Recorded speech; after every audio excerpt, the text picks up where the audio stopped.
ಬಾಗಲಕೋಟೆಯ ಇಳಕಲ್ ನಗರದ ನಿರೀಕ್ಷಣಾ ಮಂದಿರಕ್ಕೆ ಲೋಕಾಯುಕ್ತ ನ್ಯಾಯಮೂರ್ತಿಗಳಾದ ಬಿಎಸ್ ಪಾಟೀಲ ಭೇಟಿಯನ್ನ ನೀಡಿದ್ರು. ಈ ವೇಳೆ ವಿವಿಧ ಇಲಾಖೆ ಅಧಿಕಾರಿಗಳ ಜೊತೆ ಮಾತುಕತೆ ನಡೆಸಿದ್ರು. ಆಗ ಶಿಕ್ಷಣ, ಆರೋಗ್ಯ, ಸ್ವಚ್ಛತೆ ಬಗ್ಗೆ ಹೆಚ್ಚು ಗಮನ ಹರಿಸುವಂತೆ ಸೂಚಿಸಿದ್ರು. ಜೊತೆಗೆ ಅಧಿಕಾರಿಗಳು ಕ್ಷಮತೆಯಿಂದ ಕೆಲಸ ಮಾಡದಿದ್ರೆ ಶಿಸ್ತು ಕ್ರಮದ ಎಚ್ಚರಿಕೆಯನ್ನ ನೀಡಿದ್ರು. ಜನರನ್ನು ಸೆನ್ಸಿಟೈಸ್ ಮಾಡಬೇಕು. ನಾವು ಬೆಂಗಳೂರಿನಲ್ಲಿ ಹೇಗೆ ಮಾಡಿದ್ದೀವಿ ಅಂದರೆ ನಮ್ಮ ಆಫೀಸರ್ಸ್ನ ಸ್ಕ್ವಾಡ್ ಮಾಡಿದ್ದೀವಿ. 8 ಝೋನ್ ಇದಾವೆ ಬೆಂಗಳೂರು BBMP 8 ಝೋನ್. ಪ್ರತಿ ತಿಂಗಳು ಕೇಸ್ ಕರಿತೀವಿ. 25-30 ಆಫೀಸರ್ಸ್ ಬಂದು ಅವರು ರಿಪೋರ್ಟ್ ಹಾಕ್ತಾರೆ. ಏನೇನು ಕಸ ಹೇಗೆ ಕಂಪ್ಲೇಂಟ್ ಬಂದರೂ ಇಮಿಡಿಯೇಟ್ಲಿ ಅವ್ರನ್ನ ಬ್ಲ್ಯಾಕ್ ಮಾಡ್ತೀವಿ. ಬೇಕಾ ಇನಿಷಿಯೇಟ್ ಮಾಡ್ತೀವಿ ಇನ್ವೆಸ್ಟಿಗೇಷನ್. ನಮ್ಮ ಆಫೀಸರ್ಸ್ SP ಗಳು ಅವ್ರನ್ನೆಲ್ಲ ಸ್ಕ್ವಾಡ್ ಮಾಡಿದ್ದೀವಿ. ವಿಸಿಟ್ ಮಾಡೋಕ್ಕೆ ಇಮಿಡಿಯೇಟ್ಲಿ RC ನಮ್ಮ ಇವರು ಝೋನಲ್ ಕಮಿಷನರು ಅವ್ರ ಕಡೆ ರೀಜನಲ್ ಕಮಿಷನರ್ ಅವ್ರನ್ನೆಲ್ಲ ಅಕೌಂಟಬಿಲಿಟಿ ಫಿಕ್ಸ್ ಮಾಡಿದ್ದೀವಿ. ನೀವು ಆ ಥರ ನಿಮ್ಮ ಪೌರ ಕಾರ್ಮಿಕರು ತಿಳ್ಕೊಂಡು ಅವರಿಗೆ ಏರಿಯಾ ಕೊಡಬೇಕು. ನೀವು ಇಷ್ಟಿಷ್ಟು ಮೀಟರ್ ನೀವು ಮಾಡಬೇಕು ಅಂತ ಹೇಳಿ ಅವ್ರೇನು ಮಾಡ್ತಾರೆ, ಪೌರ ಕಾರ್ಮಿಕರಿಗೆ ಹೇಳಿ.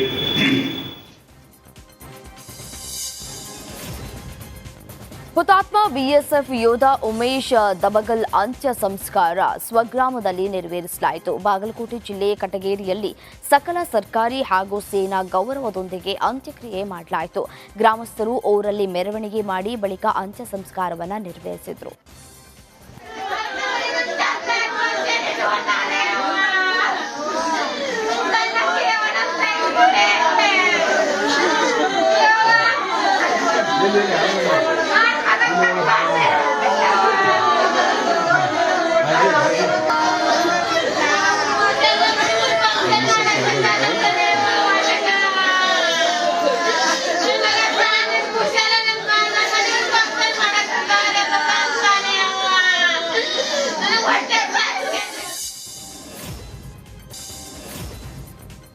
ಪ್ರೀತಿ, ಪ್ರೇಮ, ಜಾತಿ, ಧರ್ಮ, ಭಾಷೆ, ದೇಶವನ್ನ ಮೀರಿದ ಬಾಂಧವ್ಯ ಅನ್ನುವುದಕ್ಕೆ ಮಂಗಳೂರಿನಲ್ಲಿ ನಡೆದ ಮದುವೆಯೊಂದು ಸಾಕ್ಷಿಯಾಗಿದೆ.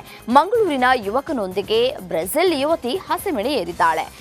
ಕರಂಗಲಪಾಡಿ ನಿವಾಸಿ ಆದಿತ್ಯ, ಬ್ರೆಜಿಲ್ ಯುವತಿ ತಟಿಯಾನೆ ದಾಂಪತ್ಯ ಜೀವನಕ್ಕೆ ಕಾಲಿಟ್ಟಿದ್ದಾರೆ. GSP ಸಂಪ್ರದಾಯದಂತೆ ಮದುವೆ ನಡೆದಿದೆ.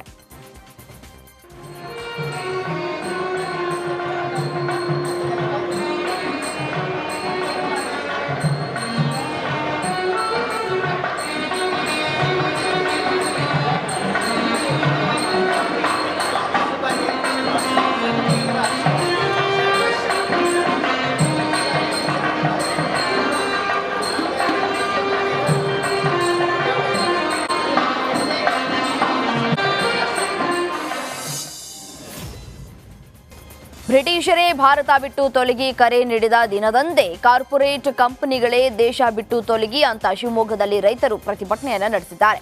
ನಗರದ ಶಿವಪ್ಪ ನಾಯಕ ವೃತ್ತದಲ್ಲಿ ರಾಜ್ಯ ರೈತ ಸಂಘ ಹಾಗೂ ಹಸಿರು ಸೇನೆ ರೈತರು ಪ್ರತಿಭಟನೆಯನ್ನು ನಡೆಸಿದ್ರು. ಅಭಿವೃದ್ಧಿ ಹೆಸರಿನಲ್ಲಿ ರೈತರ ಲಕ್ಷಾಂತರ ಎಕರೆ ಭೂಮಿಗಳನ್ನು ವಶಪಡಿಸಿಕೊಂಡು ಕಂಪನಿಗಳಿಗೆ ನೀಡಲಾಗಿದೆ.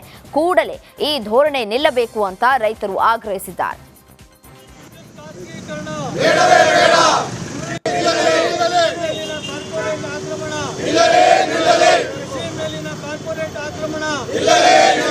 ಕರ್ನಾಟಕ ರಾಜ್ಯ ರೈತ ಸಂಘಕ್ಕೆ ಕಂಪನಿಗಳು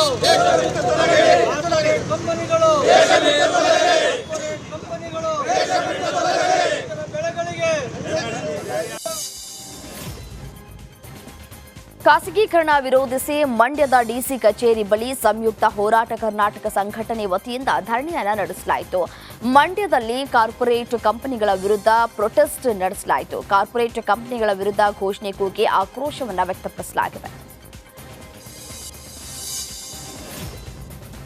ಗೋವಾ, ಬೆಳಗಾವಿ, ಕಾರವಾರ ಗಡಿ ಭಾಗದ ದೂಧಸಾಗರ್ ಬಳಿ ಗೂಡ್ಸ್ ರೈಲು ಹಳಿ ತಪ್ಪಿದೆ. ಕಲ್ಲಿದ್ದಲು ತುಂಬಿಕೊಂಡು ಹೊರಟಿದ್ದ ರೈಲು ದೂಧಸಾಗರ್ ಸೋನಾಲಿಂ ಹಳಿ ತಪ್ಪಿ ಒಂದು ಕಡೆ ಪಲ್ಟಿಯಾಗಿ ಬಿದ್ದಿದೆ. ಘಟನೆಯಲ್ಲಿ ಯಾವುದೇ ಪ್ರಾಣ ಹಾನಿ ಸಂಭವಿಸಿಲ್ಲ. ಯಾರೋ ಕಿಡಿಗೇಡಿಗಳು ಹಳಿ ತುಂಡರಿಸಿದ್ದಾರೆ ಅಂತ ಕೂಡ ಹೇಳಲಾಗ್ತಾ ಇದೆ. ಧಾರವಾಡ ಕೆಐಎಡಿಬಿ ಕಚೇರಿ ಮೇಲೆ ಇಡಿ ದಾಳಿ ನಡೆಸಿದೆ. ಡಬಲ್ ಪೇಮೆಂಟ್ ವಿಚಾರವಾಗಿ ಪ್ರಕರಣ ದಾಖಲಾಗಿತ್ತು. ಅಧಿಕಾರಿಗಳು ನಕಲಿ ದಾಖಲೆ ಸೃಷ್ಟಿಸಿ ಭೂ ಸ್ವಾಧೀನ ಮಾಡಿದ ಕೇಸ್ ಸಂಬಂಧ ಈ ದಾಳಿ ನಡೆದಿದೆ. ಈಗಾಗಲೇ ಹಿಂದಿನ ಕೆಐಎಡಿಬಿ ವಿಶೇಷಾಧಿಕಾರಿ ವಿಡಿ ಸಜ್ಜನ್ ಸೇರಿ ಅನೇಕರ ಮೇಲೆ ಎಫ್ಐಆರ್ ದಾಖಲಾಗಿದೆ. ಸಿಐಡಿ ತನಿಖೆಯಲ್ಲಿ 20 ಕೋಟಿ ಹಗರಣ ನಡೆದಿರುವುದು ಪತ್ತೆಯಾಗಿದೆ.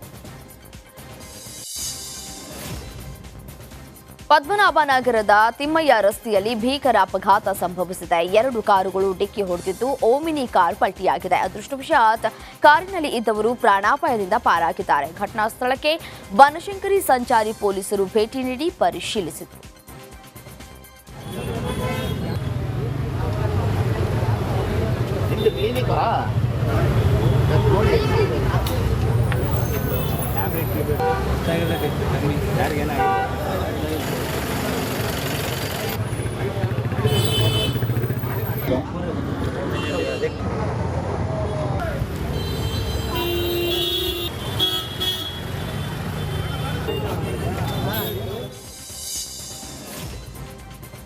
ಆನೇಕಲ್ನ ನೆರಳೂರ ಗ್ರಾಮದಲ್ಲಿ ನಡೆದ ಗ್ರಾಮ ಸಭೆ ಗೊಂದಲದ ಗೂಡಾಗಿತ್ತು. ಗ್ರಾಮ ಸಭೆಗೆ ಅಧಿಕಾರಿಗಳು ಗೈರನ್ನ ವಿರೋಧಿಸಿ ಸಾರ್ವಜನಿಕರು ಪ್ರತಿಭಟನೆಯನ್ನು ನಡೆಸಿದರು. ಆನೇಕಲ್ ದಂಡಾಧಿಕಾರಿ ಸೇರಿ ಪ್ರಮುಖ ಅಧಿಕಾರಿಗಳು ಗೈರಾಗಿದ್ದಕ್ಕೆ ಗ್ರಾಮಸ್ಥರು ಆಕ್ರೋಶಗೊಂಡಿದ್ದಾರೆ.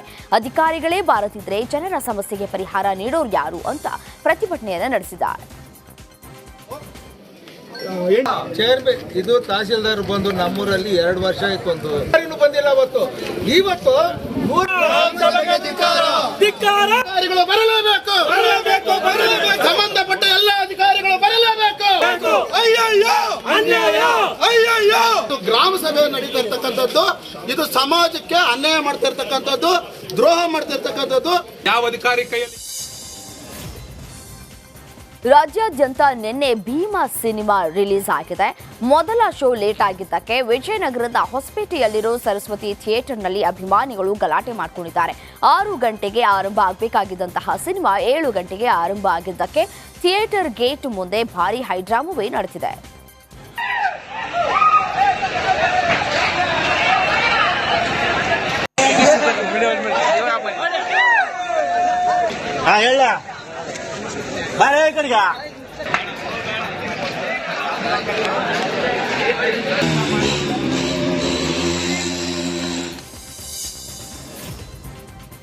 ಕೃಷ್ಣಾ ನದಿ ಒಳ ಹರಿವಿನಲ್ಲಿ ನೀರಿನ ಮಟ್ಟ ಗಣನೀಯ ಇಳಿಕೆ ಕಂಡಿದೆ. 2 ದಿನಗಳ ಹಿಂದೆ 2,75,000 ಕ್ಯೂಸೆಕ್ ಇದ್ದ ಒಳಹರಿವು ಇಂದು 1,19,000 ಕ್ಯೂಸೆಕ್ಗೆ ಇಳಿಕೆಯಾಗಿದೆ.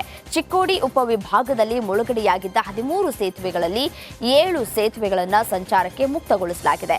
ಕಳೆದ 15 ದಿನಗಳಿಂದ ನೀರು ಆವರಿಸಿದ ಸುಪ್ರಸಿದ್ಧ ಯಡೂರು ವೀರಭದ್ರೇಶ್ವರ ದೇವಸ್ಥಾನವನ್ನು ದರ್ಶನಕ್ಕೆ ಮುಕ್ತಗೊಳಿಸಲಾಗಿದೆ.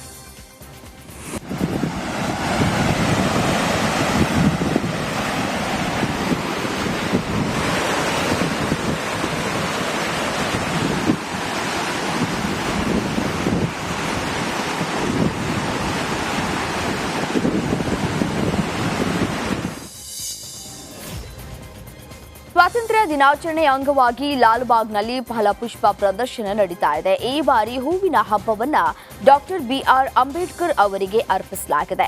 ಅಂಬೇಡ್ಕರ್ ಸಂಸತ್ ಭವನ ಹೀಗೆ 15 ಡಿಫರೆಂಟ್ ವಿಚಾರಗಳನ್ನು ಹೂವಿನ ಲೋಕದಲ್ಲಿ ಅನಾವರಣಗೊಳಿಸಲಾಗಿದೆ. ಇದಕ್ಕಾಗಿ ದೇಶ ವಿದೇಶದಿಂದ 85ಕ್ಕೂ ಅಧಿಕ ಹೂವುಗಳನ್ನು ತರಿಸಲಾಗಿದೆ. 6 ಲಕ್ಷ ಹೂವುಗಳನ್ನು ಬಳಸಿ ಸಂಸತ್ ಭವನ ರಚಿಸಲಾಗಿದೆ. ಇನ್ನು ವಿವಿಧ ಹೂವುಗಳ ಮಧ್ಯೆ ಅರಳಿರುವ ಸಂವಿಧಾನ ಶಿಲ್ಪಿ ವಿಚಾರ ಜನರನ್ನ ಸೆಳೀತಾ ಇದೆ. ತುಂಬಾ ಚೆನ್ನಾಗಿದೆ. ಲಾಸ್ಟ್ ಇಯರ್ಕಿನ ಈ ವರ್ಷ ತುಂಬಾ ಚೆನ್ನಾಗಿ ಮಾಡಿದ್ದಾರೆ. ಅಂದ್ರೆ ಲಾಸ್ಟ್ ಟೈಮ್ ಪುನೀತ್ ರಾಜ್ಕುಮಾರ್ ಅವ್ರು ಮಾಡಿದ್ರು, ಈ ಸತಿ ಅಂಬೇಡ್ಕರ್ ಅವ್ರು ಮಾಡಿದ್ದಾರೆ. ನೆಕ್ಸ್ಟ್ ಇಯರ್ ಇನ್ನು ನೋಡ್ಬೇಕು, ಕುತೂಹಲ ತುಂಬಾ ಇದೆ ನೋಡ್ಬೇಕಂತ ಹೇಳ್ಬಿಟ್ಟು. ತುಂಬಾ ಚೆನ್ನಾಗಿದೆ. ಲಾಸ್ಟ್ ಇಯರ್ಕಿನ ಈ ವರ್ಷ ತುಂಬಾ ಚೆನ್ನಾಗಿ ಮಾಡಿದ್ದಾರೆ. ಅಂದ್ರೆ ಲಾಸ್ಟ್ ಟೈಮ್ ಪುನೀತ್ ರಾಜ್ಕುಮಾರ್ ಅವ್ರು ಮಾಡಿದ್ರು, ಈ ಸತಿ ಅಂಬೇಡ್ಕರ್ ಅವ್ರು ಮಾಡಿದ್ದಾರೆ. ನೆಕ್ಸ್ಟ್ ಇಯರ್ ಇನ್ನು ಕಂಡು ಕೇಳರಿಯದ ನೈಸರ್ಗಿಕ ವಿಕೋಪಕ್ಕೆ ದೇವರನಾಡು ಕೇರಳ ತತ್ತರಿಸಿದೆ. ಪ್ರವಾಸಿಗರ ಸ್ವರ್ಗ ವಯನಾಡು ಮೃತ್ಯು ಕೂಪವಾಗಿ ಬದಲಾಗಿದೆ. ಇದೀಗ ಕೇರಳದ ವಯನಾಡ್ಗೆ ಪ್ರಧಾನಿ ನರೇಂದ್ರ ಮೋದಿ ಭೇಟಿಯನ್ನ ನೀಡಿದ್ದಾರೆ. ಇಂದು ವಯನಾಡ್ನಲ್ಲಿ ಪ್ರಧಾನಿ ಮೋದಿ ವೈಮಾನಿಕ ಸಮೀಕ್ಷೆಯನ್ನ ನಡೆಸಲಿದ್ದಾರೆ. ಜೊತೆಗೆ ಸಂತ್ರಸ್ತರನ್ನ ಭೇಟಿಯಾಗಿ ಅವರ ಸಂಕಷ್ಟಗಳನ್ನ ಆಲಿಸುವ ಜೊತೆಗೆ ಅವರಿಗೆ ಧೈರ್ಯವನ್ನ ತುಂಬಲಿದ್ದಾರೆ. ಒಲಿಂಪಿಕ್ಸ್ನಲ್ಲಿ ನಿನ್ನೆ ಭಾರತ ಮತ್ತೊಂದು ಕಂಚಿನ ಪದಕವನ್ನ ಗೆದ್ದುಕೊಳ್ತು. 57 ಕೆಜಿ ಫ್ರೀ ಸ್ಟೈಲ್ ಕುಸ್ತಿ ವಿಭಾಗದಲ್ಲಿ ಭಾರತದ ಅಮನ್ ಶಿರಾವತ್ ಕಂಚಿನ ಪದಕಕ್ಕೆ ಮುತ್ತಿಕ್ಕಿದ್ರು. ಜೊತೆಗೆ ತಾವು ಭಾಗವಹಿಸಿದ ಮೊದಲ ಒಲಿಂಪಿಕ್ಸ್ ಕ್ರೀಡಾಕೂಟದಲ್ಲೇ ಪದಕ ಗೆದ್ದ ಸಾಧನೆ ಮಾಡಿದ್ರು. ಈ ಮೂಲಕ ಭಾರತ ಪ್ಯಾರಿಸ್ ಒಲಿಂಪಿಕ್ಸ್ನಲ್ಲಿ 5 ಕಂಚು 1 ಬೆಳ್ಳಿ ಪದಕ ಸೇರಿ ಒಟ್ಟು 6 ಪದಕವನ್ನ ಗೆದ್ದುಕೊಂಡಿದೆ.